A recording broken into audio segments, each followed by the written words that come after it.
जय हिंद विद्यार्थियों। हम बात कर रहे हैं मध्य प्रदेश के इतिहास के संदर्भ में। आज का हमारा टॉपिक है मध्य प्रदेश में प्रागैतिहासिक एवं आद्य इतिहास। देखिए, प्रागैतिहासिक दृष्टि से मध्य प्रदेश बेहद समृद्ध राज्य है। प्रागैतिहासिक दृष्टि से मध्य प्रदेश अत्यंत समृद्ध है। सभी प्रागैतिहासिक संस्कृतियों के अवशेष इस प्रदेश से प्राप्त होते हैं। भारत का सबसे प्राचीन मानव अवशेष ही यहां सीहोर जिले के हथनौरा से प्राप्त हुआ। हथनौरा से प्राप्त प्राचीन मानव के कपाल का टुकड़ा इस तथ्य का प्रमाण है कि मध्य प्रदेश में मनुष्य की उपस्थिति मध्य प्लीस्टोसीन काल से है। अध्ययन की दृष्टि से मध्य प्रदेश में पुरापाषाण काल को 3 कालों में विभाजित किया गया है। एक निम्न पुरापाषाण काल, मध्य पुरापाषाण काल और उच्च पुरापाषाण काल, जिसको अंग्रेजी बोलते हैं lower palaeolithic age, middle palaeolithic age और अपर पेलियोलिथिक एज। चलिए, सबसे पहले हम बात करते हैं निम्न पुरापाषाण काल के बारे में। इस काल के पाषाण उपकरण मध्य प्रदेश के सभी क्षेत्रों में प्राप्त हुए हैं। सोन घाटी, नर्मदा घाटी, चंबल घाटी, बेतवा एवं इनकी सहायक नदी घाटियों में पुरातात्विक अवशेष बिखरे पड़े हुए हैं। नर्मदा घाटी पर भूगर्भ सर्वेक्षण में डॉक्टर अरुण सोनकिया को सीहोर जिले के हथनौरा में मानव खोपड़ी के अवशेष मिले, जो अब तक प्राप्त मानव अवशेषों में सबसे प्राचीन है। मध्य पुरापाषाण काल की बात करें तो मध्य प्रदेश में इस काल के सांस्कृतिक अवशेष समृद्ध रूप से प्राप्त होने लगे हैं। यहां लगभग सभी जिलों में इस संस्कृति के अवशेष प्राप्त हुए हैं।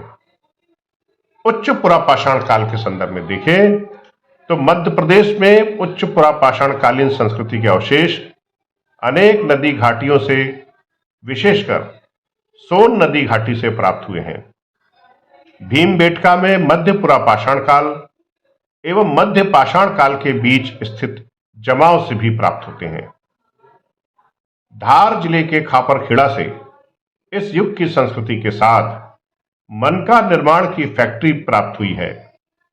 ये मन के शुतुरमुर्ग के अंडे के कवच से निर्मित है। यह भारत में एकमात्र अवशेष है। विद्यार्थियों, ये खापरखेड़ा ध्यान रखिएगा, बहुत इंपॉर्टेंट है। ऐसे ही डिंडोरी जिले के घोड़ामारा में भी उत्खनन किया गया और घोड़ामारा के उत्खनन में विभिन्न प्रकार के अस्थि उपकरण प्राप्त हुए। इन अस्थि उपकरणों में एक विशेष उपकरण कसाई चाकू मिला है, जो भारतीय उपमहाद्वीप में पहली बार प्रकाश में आया। अब हम बात करते हैं नवपाषाण एवं ताम्रपाषाण काल की, जिसको अंग्रेजी में नियोलिथिक और चाल्कोलिथिक एज के नाम से जाना जाता है। तो मैं आपको बता दूं, मध्य प्रदेश में नवपाषाण कालीन संस्कृति का विकसित स्वरूप प्राप्त नहीं होता है।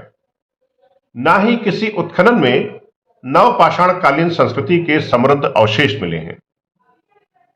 मध्य प्रदेश का बुंदेलखंड क्षेत्र नवपाषाण कालीन उपकरणों से परिपूर्ण है। इस काल के उपकरण सागर में मिले हैं। मालवा निमाड़ क्षेत्र से इस संस्कृति के अवशेष प्राप्त नहीं होते। सोन घाटी के अतिरिक्त मध्य प्रदेश के अन्य किसी नदी घाटी से भी इस संस्कृति के अवशेष प्राप्त नहीं हुए हैं। अब हम बात करते हैं मध्य पाषाण काल की, है ना भाई, जिसको अंग्रेजी में मिडिल स्टोन एज के नाम से जाना जाता है। मध्य पाषाण काल के लघु उपकरण माइक्रोलिथ पूरे मध्य प्रदेश में प्राप्त हुए हैं। इस संस्कृति से संबंधित पुरास्थल संपूर्ण मध्य प्रदेश में विद्यमान है, जिनमें महत्वपूर्ण है भीमबेटका, आदमगढ़, पचमढ़ी, गुप्तेश्वर से प्राप्त सामग्रियां। शव दफनाने के अवशेष पहली बार मध्य प्रदेश में मध्य पाषाण काल के जमावों से प्राप्त हुए हैं। मुख्य रूप से 2 प्रकार से शवों को जलाने की विधि प्राप्त होती है।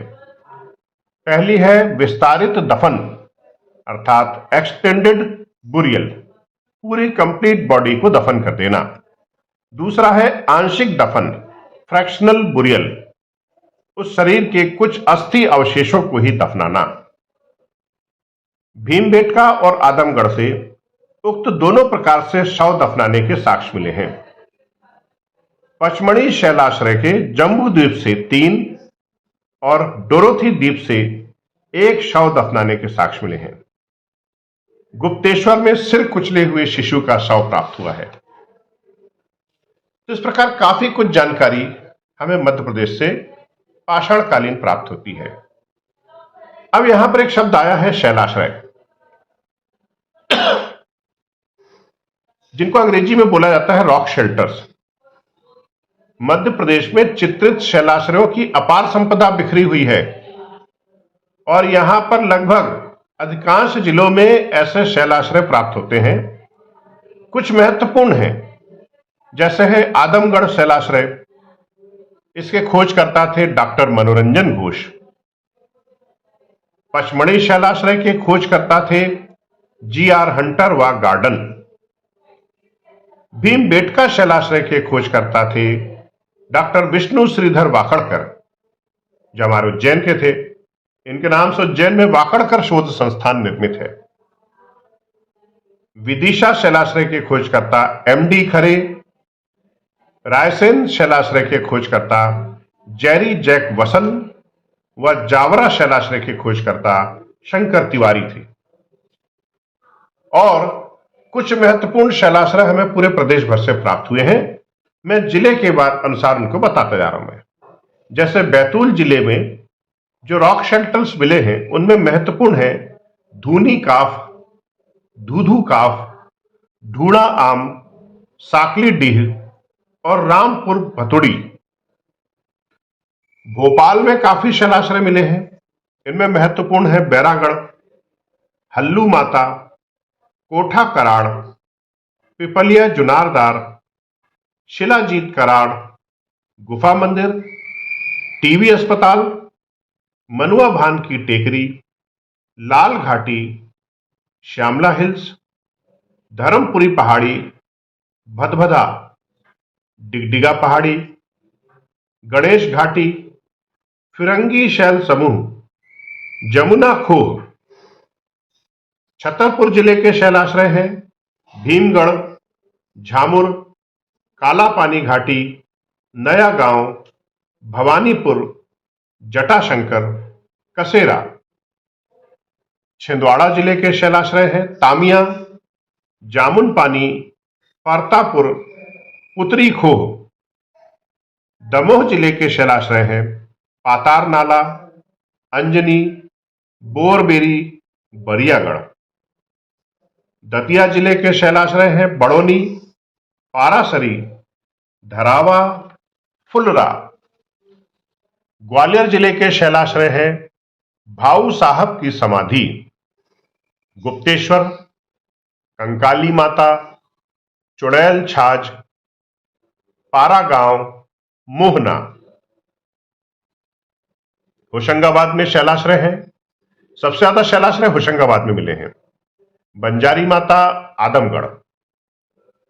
पचमढ़ी क्षेत्र में जम्बू द्वीप, डोरोथी द्वीप, नींबू भोज, मोंटे राजा, इमली खोह, अप्सरा विहार, मामा भांजा गुफा। सिवनी मालवा में बुधमाज, बोर रानी, माला खोह।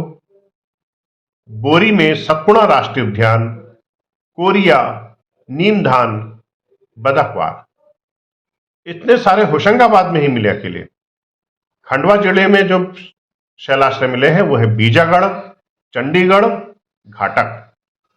मंदसौर जिले में है भानपुरा, रामपुरा, हिंगलाजगढ़, गांधी सागर बांध, चतुर्भुज नाला।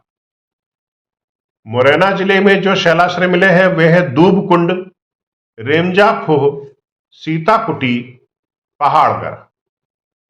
नरसिंहपुर जिले में बिजौरी, प्रेम शाही, समंदर राजा, पुतली खोह। पन्ना जिले में बृहस्पति कुंड, लाल पुतरिया, माझा पहाड़, हाथी डोल शैलाश्रय, उत्तरी घाटी। रायसेन जिले में है विश्व प्रसिद्ध भीमबेटका शैलाश्रय।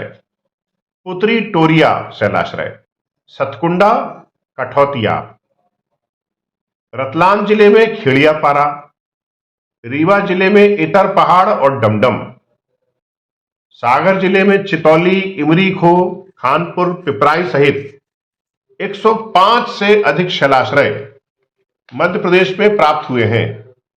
इनके माध्यम से मध्य प्रदेश की प्राचीन, प्रागैतिहासिक एवं आद्य ऐतिहासिक जानकारी प्राप्त होती है और इसी के आधार पर मध्य प्रदेश का जो अगला भविष्य इतिहास का जो खंड आता है उसे वैदिक काल और मध्य प्रदेश के नाम से जाना जाता है।